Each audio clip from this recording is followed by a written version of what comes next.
Bismillah. Assalamualaikum warahmatullahi wabarakatuh. Alhamdulillah, assalatu wassalamu ala rasulillah wa ala alihi wa sahbihi wa man tabi'ahu bi ihsan ila yaumil qiyamah. Qala Allah tabaraka wa ta'ala fil Qur'anil Karim, a'udzu billahi minasyaitonir rajim. Ya ayyuhalladzina amanu kutiba alaikumus shiyam kama kutiba alal ladzina min qablikum la'allakum tattaqun. Waqala Rasulullah sallallahu alaihi wasallam fil hadits asy-syarif, ittaqillaha haitsuma kunta wa atbi'is sayyi'atal hasanata tamhuha wa khaliqin nas bi khuluqin hasanin, amma ba'd. Ma'asyiral muslimin, teman-teman yang dimuliakan oleh Allah Subhanahu wa taala. Alhamdulillah, segala puji hanya milik Allah Subhanahu wa taala. Kita memuji dan bersyukur atas semua karunia nikmat yang Allah hadirkan untuk kita. Baik kenikmatan-kenikmatan yang kita bisa lihat dengan mata ini, atau kenikmatan yang Allah simpan di dalam dada ini yang hanya kita bisa rasakan melalui satu nikmat bernama nikmat iman. Kenikmatan iman yang Allah berikan kepada kita adalah kenikmatan yang paling berharga di antara kenikmatan yang lain. Makanya kenapa Allah berpesan, wala tamutunna illa wa antum muslimun. Janganlah kalian meninggal dunia kecuali dalam kondisi menjadi seorang muslim, kata Allah Subhanahu wa taala.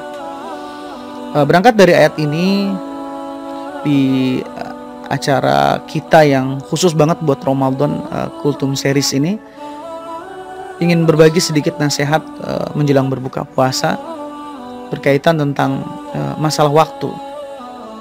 Teman-teman yang dimuliakan Allah Subhanahu wa taala, ada pepatah Arab mengatakan al-waqtu kasayf in lam taqtahu qata'ak.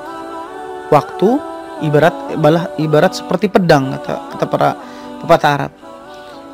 In lam taqtahu qata'ak. Kalau kau tak pandai mengayunkan pedang itu, alih-alih pedang itu memotong sesuatu, malah memotong diri kita sendiri. Kurang lebih begitulah waktu yang Allah berikan kepada kita, teman-teman sekalian. Waktu, kesempatan, itu ibaratkan pedang berbilah dua. Satu sisi bisa melukai orang lain, satu sisi juga bisa melukai diri kita sendiri. Bahkan ada sebuah nasihat yang indah mengibaratkan tentang waktu, bahwa waktu itu seperti bongkahan batu es. Kau pakai atau tidak, batu es tersebut akan mencair. Waktu yang Allah titipkan untuk kita gunakan dalam kondisi taat atau kita gunakan dalam kondisi maksiat, waktu itu tetap akan berlalu dari kita. Sebab itulah kenapa Allah Subhanahu wa taala di dalam Al-Qur'an banyak sekali bersumpah atas nama waktu. Di antara satu surah yang sama-sama kita semuanya sudah hafal dengan bunyi a'udzubillahi minasyaitonirrajim, wal 'asri innal insana lafi husr illal ladzina amanu wa 'amilus shalihat wa tawassaw bil haqqi wa tawassaw bis sabr. Wal 'asri, demi waktu. Ada yang menerjemahkan mufassir dengan kalimat demi waktu asar. Innal insana lafi husr, sesungguhnya semua manusia itu dalam kondisi merugi. Illal ladzina amanu, kecuali orang-orang yang beriman, wa amilus shalihat, beramal soleh, wa tawassaw bil haqq, yang saling menasihati di dalam kebenaran, wa tawassaw bis sabr, dan saling menasihati di dalam kesabaran. Waktu adalah modal utama bagi seorang muslim. Karena kita paham kenapa waktu itu begitu penting dan wajib kita syukuri. Salah satu bentuk syukur adalah menggunakan waktu tersebut dengan sebaik-baiknya.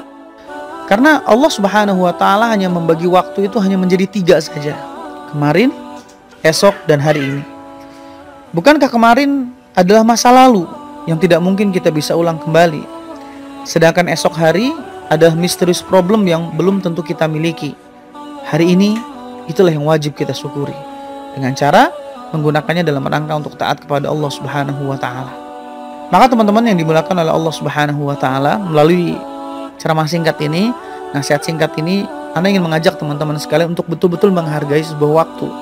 Karena waktu adalah pertama modal kita. Sungguh waktu adalah modal. Kalau kita tidak pandai menggunakan modal ini, alih-alih untung malah merugi. Begitulah kurang lebih. Karena waktu ini akan ditanyakan di hadapan Allah Subhanahu wa taala. Sebagaimana dalam hadis-hadis diungkapkan tentang begitu urgennya sebuah waktu. Karena waktu itu modal kita. Bahkan ada nasihat seorang salaf dengan kalimat, ya ibnu Adam, innaka anta ayyam, idza dhahaba yaumuka dhahaba ba'duka. Wahai anak Adam, sesungguhnya kamu adalah kumpulan-kumpulan hari. Jika berlalu satu hari darimu, telah berlalu juga bagian daripada hidupmu. Harusnya kita sedih, harus kita menangis ketika usia kita bertambah. Sebenarnya bukan bertambah, tapi waktu kita yang berkurang. Yang kedua, waktu adalah satu nikmat yang nanti Allah akan pertanggungjawabkan di hadapan Allah Subhanahu wa taala. Kita akan bertanggung jawab dengan waktu tersebut. Sampai-sampai dalam satu hadis Rasul mengatakan, la tazulu qadama 'abdin yaumal qiyamah hatta yus'al an arba'. Tidak akan bergeser kaki anak Adam pada hari kiamat sampai ditanya tentang 4 hal. Tahukah kita pertanyaan pertama yang akan ditanyakan oleh Allah kepada kita?